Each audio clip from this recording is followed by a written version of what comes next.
tous et bienvenue dans une nouvelle vidéo. Alors aujourd'hui on se retrouve pour un tag. Ça fait 100 ans que j'ai pas fait de tag. J'ai été taguée par Christelle de la chaîne Planète Maman, mais plus connue sous le nom de Christelle Makeup parce qu'elle a deux chaînes, qui m'a taguée sur son tag qu'elle a créé elle-même. Donc il y a un tag maman, attendez je vous dis exactement, ma vie de maman. Donc voilà, je vais répondre à ces questions, je trouvais ça sympa. J'aime bien faire des tags, je trouve ça cool et j'aime bien regarder des tags, donc je me suis dit que ça pouvait être sympa. Donc présente-toi en quelques mots, combien as-tu d'enfants, quel âge ont-ils? Bon, pour ceux qui me connaissent, je m'appelle Elissa, mais ceux qui me connaîtraient pas, voilà, plutôt. Je m'appelle Elissa, j'ai une petite fille qui s'appelle Ella et elle a 2 ans et 1 mois, bientôt 2. Donc 2 ans et 2 mois, presque. Avant de connaître officiellement le sexe de ton enfant, le connaissais-tu déjà au plus profond de toi? Donc il faut savoir que moi je l'ai toujours dit, quand j'étais enceinte, quand je suis tombée enceinte, je m'en foutais en fait de savoir que c'était une... Enfin je m'en foutais de que ce soit une fille ou un garçon. Je me disais, j'étais super contente d'être enceinte en fait, donc je me disais bah, que ce soit une fille ou un garçon, je m'adapterai quoi, je serais contente. Et Nico par contre lui voulait une fille. Et en fait quand je m'étais au plus profond de moi, je voulais une fille parce que je pense qu'on est beaucoup de femmes à vouloir une fille. Mais je m'étais persuadée au fond que c'est un garçon parce que je voulais pas être déçue en fait, donc je m'étais dit dès le début c'est un garçon, comme ça ben, j'aurai pas de déception quand on m'annoncera que ce sera un garçon. Et en fait la veille de l'échographie, j'ai rêvé que la gynéco m'annonçait que c'était une fille. Et quand je me suis réveillée le matin de l'écho, j'ai dit à Nico c'est une fille. Il m'a dit mais alors toi, complètement folle. La fille, ça faisait 3 mois qu'elle disait c'est un garçon, c'est sûr, je le sens, c'est un garçon. Et le jour de l'écho, je lui dis c'est une fille. Je le sais, c'est une fille. Et en fait, bon, quand on a fait l'écho, elle a dit c'est une fille. J'étais quand même super étonnée. Je dis là c'est pas possible et tout. Je m'excuse hein, de l'état de ma tête. J'ai le nez tout rouge qui pèle et tout. J'ai eu un rhume, désolée. Donc voilà, du coup, c'était une fille et c'est là que je me suis rendu compte en fait que j'avais vraiment envie d'une fille. Et que j'aurais été quand même au fond de moi quand même déçue qu'on me dise c'est un garçon parce que moi je voulais une fille. Donc voilà, du coup tout s'est bien goupillé, c'était parfait. Et du coup j'ai quand même pas trop le pressentiment jusqu'au jour de l'écho que c'était une fille. Donc je savais pas vraiment au fond de moi. Maman au foyer ou maman au travail? Eh ben maman au travail parce que j'ai la chance depuis quelques mois de bosser de la maison. Parce que bah, je suis en reconversion professionnelle, je suis sur un nouveau projet pro, mais je bosse. Ma belle-mère vient, garde la petite, je suis pas maman au foyer. Mais c'est un peu compliqué de bosser à la maison, je l'avoue, je m'en rends compte. Hein. J'étais pas... Ce sera plus simple quand elle ira à l'école.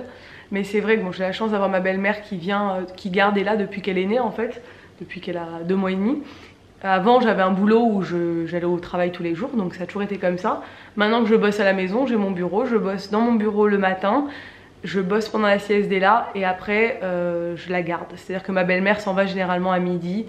Sauf si j'ai vraiment une grosse journée où là elle va rester toute la journée. Là par exemple, Ella est à la sieste. Ma belle-mère est partie mais je vais aller déposer Ella chez ma belle-mère après.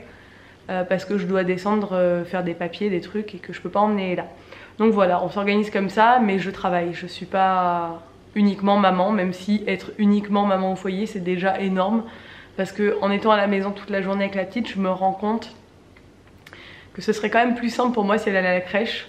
Parce que ben, vous n'avez jamais une maison rangée en fait. Vous rangez votre maison le matin. Si vous l'emmenez à la crèche, et ben, quand vous rentrez elle est rangée. Mais quand vous êtes à la maison toute la journée avec la petite, ben, vous rangez le matin, vous rangez encore le midi et vous rangez encore le soir. En fait vous rangez toute la journée. Et en plus moi je travaille. Donc c'est vrai que c'est une organisation. Mais voilà. Sachant que YouTube... c'est quand même aussi un métier. Hein. Donc en gros, maman au foyer c'est un métier, YouTube c'est un métier et mon projet que j'ai c'est aussi un métier. Donc bah, ça fait beaucoup de métiers. As-tu un objet ou quelque chose de symbolique faisant référence à ton enfant qui ne te quitte jamais? Bah, c'est mon collier qui me quitte jamais, je l'ai depuis sa naissance. C'est Nico qui me l'a offert, il vient du site Mati, je pense que c'est une des questions qu'on me pose le plus. Il vient du site Mati, M-A-T-Y, c'est Nico qui me l'avait acheté, il est en or. Et du coup je ne l'ai jamais enlevé depuis qu'Ella est née. Enfin depuis qu'il me l'a offert je l'ai jamais enlevé, ça fait 2 ans. Je l'ai même gardé à mon mariage, pour moi c'était évident que j'avais Ella avec moi tout le temps. Ensuite je compte me faire un tatouage pour Ella. Je vais pas écrire uniquement son prénom parce que j'ai beaucoup de tatouages avec des phrases. Je pense plus faire un dessin et intégrer son prénom peut-être. Enfin, je vais voir un peu ce que je vais faire, mais j'ai plusieurs idées, mais je compte faire un nouveau tatouage, donc c'est quand même du coup... J'ai combien de tatouages? 5. Ce sera mon 6e tatouage sur le bras, je vais le faire là. Donc voilà, j'aurai encore une nouveauté qui ne quittera plus sur ma fille. As-tu déjà vécu une situation où ton instinct de maman a pris le dessus? Alors malheureusement, mon instinct de maman, je me rends compte qu'il prend le dessus. Bon bah je dis malheureusement, mais c'est parce que ça fait un peu flipper. C'est quand Ella va pas bien. Donc ça a été très rare parce qu'Ella, elle a jamais été malade vu que... Enfin, elle a très rarement été malade vu qu'elle ne va pas à la crèche et tout, mais on va goûter aux joies de tout ça l'année prochaine, je pense, à l'école. Du coup... Et là, nous a fait une énorme gastro quand on était en vacances aux États-Unis et je peux vous dire que j'ai tellement flippé. Mais je suis restée très, quand même, zen face à la situation, je trouve. Parce qu'elle était vraiment très très mal. Première gastro, elle avait 15 mois, elle tenait plus du tout debout, elle tombait. Limite à la limite de l'évanouissement, ça a duré quand même plusieurs jours. Elle était très très faible, moi je la voyais limite mourir. Mais je suis restée...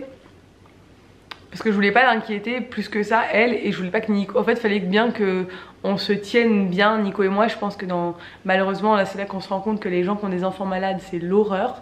Parce que nous, c'était pas vraiment une... Enfin, c'était une maladie bénigne, quoi. Mais les gens qui ont réellement des enfants avec des maladies graves, je sais même pas comment ils font. Enfin, de toute façon, je pense qu'on fait face... Quand on est parents, on fait face à ce qui se passe, on n'a pas le choix. Et c'est vrai que 2-3 fois, ben, il y a eu ça. Il y a eu quand elle est tombée de la poussette à 2 mois. Donc Ella est tombée de la poussette. Quelqu'un a renversé la poussette à un mariage. On venait de la poser, elle n'était pas encore attachée. Bon bref, elle est tombée. Et la tête sur le carrelage du haut de la poussette, elle avait 2 mois. Je peux vous dire que c'était assez compliqué. Mais on n'a pas tant paniqué que ça. On est resté vachement... je pense dans ces moments-là, on sait ce qu'il y a à faire et on le fait en fait. On cherche pas... à faire un scandale ou quoi que ce soit. La femme, je lui ai rien dit sur le moment, j'ai attrapé ma fille, je l'ai emmenée à l'hôpital, c'est tout. Donc c'est vraiment le truc, voilà, quand on est parent, on fait face. Et c'est là que l'instinct il se révèle. Une fois aussi, elle s'est coincée les doigts dans la porte, Nico il était blanc, moi j'ai pas vu, et il me l'a emmené, il m'a dit elle s'est cassé les doigts et tout, et je suis restée très... zen, et en fait elle s'était pas du tout cassé les doigts. Mais lui il a eu très peur et moi je suis restée parce qu'en fait je crois qu'il faut vraiment il faut pas qu'on craque pour pas que l'autre craque en fait. Donc c'est comme ça que ça se passe. Bref, si je mets 3 heures à répondre à chaque question, on n'est pas rendu, hein, je vous le dis. Fais-tu partie de ces mamans qui ont gardé leur test de grossesse? Alors je l'ai gardé pendant un moment. Il me semble que je l'ai jeté, hein. Je suis pas sûre en fait. Je l'avais dans ma table de chevet pendant... je crois que je l'ai gardé au moins 1 an, mais il me semble que je l'ai jeté quand j'ai fait le tri, mais je suis même pas sûre. Alors que c'est dégueulasse et c'est un peu ridicule, et que voilà, je l'ai pris en photo, donc je peux garder la photo, mais je crois qu'il me semble que je l'ai gardé. As-tu du mal à te séparer des affaires de ton enfant? Alors, j'ai toujours ses premiers pyjamas, son premier pyjama du pyjama de son premier Noël. Non, c'est vrai que j'ai quand même gardé des affaires de quand elle était bébé. Alors au début je gardais tout pour un éventuel deuxième. Maintenant je commence à me dire que il n'y aura peut-être pas de deuxième. Que même s'il y a un deuxième, je vais sûrement lui acheter d'autres trucs parce que d'ici là ce sera limite même plus à la mode. Et qu'en plus ça vieillit, je vois que ça jaunit, même si c'est dans des boîtes fermées, mais ça se conserve pas super bien. Et que du coup j'épure au fur et à mesure. Et là je pense que je vais vendre pas mal de choses sur Insta. Je vais faire un truc et je vais faire un vide-grenier aussi. Mais il y a des choses que je garde. Ses premières chaussures, ses pyjamas de la maternité et sa tenue de Noël et ces trucs comme ça, je garde quand même. Donc j'en garde quand même quelques-unes d'affaires. Je pense que je garderai son doudou, des trucs comme ça. J'ai gardé son bracelet de naissance. Il y a des trucs quand même, hein. Un achat qui te trotte dans la tête depuis quelques temps mais que tu n'as pas encore fait. Là en ce moment, il n'y a pas de gros achats hein, qui me trottent dans la tête, mais je suis très... Ici à la maison, mais bon ça on l'a acheté mais elle n'est jamais arrivée. C'est une autre histoire. Mon beau-père lui a acheté une maison en bois pour mettre sur la terrasse. Ça fait 2 mois, elle n'est toujours pas arrivée. Le site nous a remboursé et elle s'est perdue, elle n'est jamais arrivée. Donc du coup Nico il me dit c'est pas la peine, c'est la fin de l'été et tout, j'aimerais bien qu'elle ait une maison en bois parce que je sais que ça lui plairait énormément. Donc je pense qu'on va quand même l'acheter, mais il faut en retrouver une à la bonne taille, enfin bref, c'est une autre histoire. Mais donc ça c'est le gros achat que je voulais faire. Ensuite là je suis à fond dans les jeux un peu de son âge maintenant, tout ce qui est créatif, peinture. J'essaie de trouver un peu des activités, voilà, des petites activités à lui faire faire. Donc il n'y a pas de gros achats mais plein de petits achats. J'ai envie d'acheter tous les petits trucs que je vois qui lui plairaient actuellement en jeu en fait. On dit souvent que pour un premier enfant on a du mal à acheter de l'occasion. Penses-tu réagir différemment pour ton prochain enfant? C'est vrai que moi j'ai pas réussi à acheter de l'occasion pour Ella. Quand j'étais enceinte, je voulais que du neuf parce que je sais pas pourquoi, c'est ridicule, mais j'ai pas acheté des trucs chers. Hein. Voilà, puis on nous a offert tellement, on avait une liste et tout, donc tant qu'à faire, j'en ai profité. Mais c'est vrai que c'est ridicule et qu'il vaut mieux acheter d'occasion. J'ai une amie qui a acheté pratiquement tout d'occasion et elle a très bien fait. Je trouve ça beaucoup mieux en fait. Mais je pense que si j'ai un deuxième, j'achèterai de l'occasion. Après, j'ai la chance d'être quand même maman youtubeuse et de recevoir beaucoup de produits maintenant. À l'époque, je l'étais pas. Enfin je l'étais mais j'ai démarré quand j'étais enceinte quoi. Et je sais que je reçois tellement de choses maintenant en puériculture que j'aurais pas besoin d'acheter grand chose. Sachant qu'on a déjà tout ce qu'il faut en poussette et tout, donc j'aurais pas besoin d'acheter grand chose. Donc je sais pas en fait, j'achèterais sûrement d'occasion, mais en fait il faudrait déjà qu'il y ait un deuxième. Et ça c'est vraiment pas sûr, on verra bien. Un fait marquant depuis la naissance de ton enfant à nous raconter, qu'il soit heureux ou un peu moins. Bon, je vous ai déjà raconté l'histoire de la poussette. Un fait marquant. J'ai tellement de souvenirs avec Ella. Quand on l'a emmenée à Disney, c'était génial. Elle avait 18 mois. On a fait énormément de voyages avec Ella parce qu'elle a déjà pris plus d'une vingtaine d'avions. Donc pour qu'un bébé de 2 ans, c'est quand même beaucoup. Notre voyage aux États-Unis, je pense que c'était vraiment un événement marquant. On a surkiffé avec elle. Notre mariage aussi, elle a adoré. Je pense que tous les voyages... ça nous marque avec notre enfant. As-tu déjà craqué nerveusement depuis que tu es maman? Alors, j'ai des montées de stress. Ça m'arrive en ce moment, mais bon, c'est par rapport à tout ce que je fais aussi à côté. Où les journées, par exemple hier, elle était vraiment... c'est pas une enfant difficile, hein, vous savez, et là c'est vraiment une enfant facile. Par contre, elle est dans une période où elle est très demandeuse.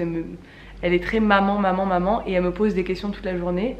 Et elle ne veut pas jouer seule. Elle est dans cette période où elle veut absolument que je joue tout le temps avec elle. Sauf que quand je suis à la maison et que je dois faire tout le ménage et tout, je peux pas jouer tout le temps avec elle, c'est pas possible. J'aimerais bien mais je ne peux pas. Donc du coup, quand on passe une journée entière maman et qu'on peut rien faire, qu'elle est accrochée derrière nous, etc. Nerveusement, il y a des jours où, voilà, où j'ai besoin, quand Nico il arrive du travail, je lui dis bah, je vais me mettre au calme, je me mets dans ma chambre un quart d'heure. Je me zénifie quoi, soit je lis un peu, soit je regarde une vidéo sur YouTube, je prends un petit moment à moi. Parce que généralement pendant la sieste j'ai pas de moment à moi parce que je tourne des vidéos, je travaille ou je fais autre chose, le ménage ou quoi. Donc là j'ai vraiment besoin de couper. Et puis je reviens, on mange et puis après tout va bien. Mais sinon nerveusement le jour où j'ai craqué, c'était 10 jours après la naissance. On a eu énormément de monde à la maison en fait. Qui est venu, mais vraiment beaucoup de monde tous les jours, sans prévenir, tout le temps, toute la journée, et j'avais aucun moyen de me reposer et j'allaitais et ça se passait pas bien l'allaitement. Et du coup il y a eu ce jour où il y avait le bal et on faisait un repas tous ensemble chez mon beau-père, donc qui habite au-dessus de chez moi, avec beaucoup de monde. Et quand je suis arrivée là-bas, tout le monde me posait plein de questions et tout, et c'est monté.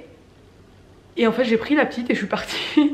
Tout le monde m'a regardé genre mais qu'est-ce qu'elle fait? Et je suis partie, j'ai dit je peux pas, j'ai besoin de me reposer, je suis désolée. Je suis partie, je suis allée me mettre dans ma chambre, je me suis enfermée à clé. Et il y a que je crois Nico et ma mère qui sont passés me voir vite fait en me disant ça va et tout. J'ai dit franchement j'ai juste besoin d'être seule en fait. Seule avec ma petite, parce que moi elle dormait le soir, mais seule avec moi-même en fait, parce que je suis quand même quelqu'un d'assez solitaire à la base, je suis enfant unique, j'ai grandi seule en fait, donc même si j'ai toujours eu beaucoup d'amis et tout, j'ai eu beaucoup l'habitude de passer du temps seule et j'en ai besoin en fait, genre, je m'en rends compte. Donc voilà, c'est le seul moment où vraiment j'ai craqué, mais j'ai pas trop l'occasion de craquer sinon. Oui, quand elle avait été malade, du coup ouais, là j'avais craqué aussi, mais j'ai une enfant facile, donc je sais que si j'avais une enfant difficile, je craquerais beaucoup plus souvent parce que j'ai un caractère quand même où j'emmagasine beaucoup et après je lâche tout. Mais vu qu'Ella est quand même relativement facile comme enfant, je le vis bien, je vis très bien. Et je pense que c'est en grande partie pour ça que j'ai peur d'avoir un deuxième, parce que j'ai vraiment très peur d'avoir un enfant difficile et différent d'Ella, et que ça brise un peu cette stabilité que j'ai actuellement. Voudrais-tu plusieurs enfants avant d'en avoir? Ton avis a-t-il changé depuis? Donc oui, alors quand j'étais jeune, je voulais 4 enfants. Parce que j'étais enfant unique et j'étais oui, moi je veux faire une grande famille et tout.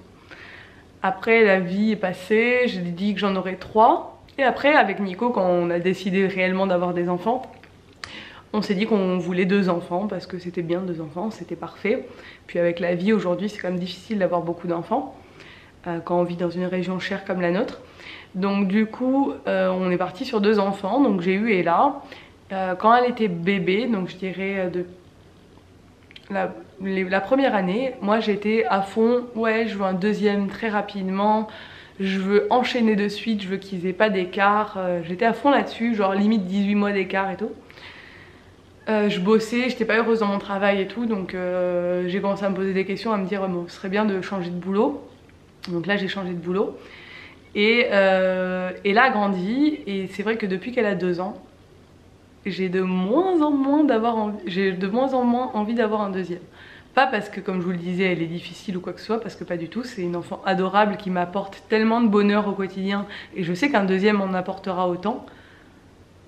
Mais je me sens pas du tout prête, et je sais pas si je serai prête un jour, et je sais pas si je serai capable d'avoir 2 enfants. En fait, des fois, je manque quand même patience, je trouve, mais je reste toujours très calme avec Ella parce que je lui crie pas dessus, j'essaie vraiment d'être zen et tout. Mais il y a des fois ça m'énerve, il y a des situations qui m'énervent, et je me dis, est-ce que j'aurai la patience avec 2 enfants? Est-ce que je suis capable? Est-ce que je suis faite pour avoir... Je sais pas.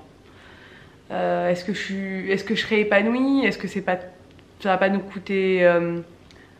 Enfin, est-ce qu'on a les moyens en fait d'avoir 2 enfants ou pas? Parce que nous on est des gens qui voyageons quand même énormément et avec notre enfant, et moi c'est primordial pour moi qu'elle voyage beaucoup parce que c'est vraiment quelque chose que je veux pouvoir lui offrir. Je veux pouvoir tout lui offrir à ma fille.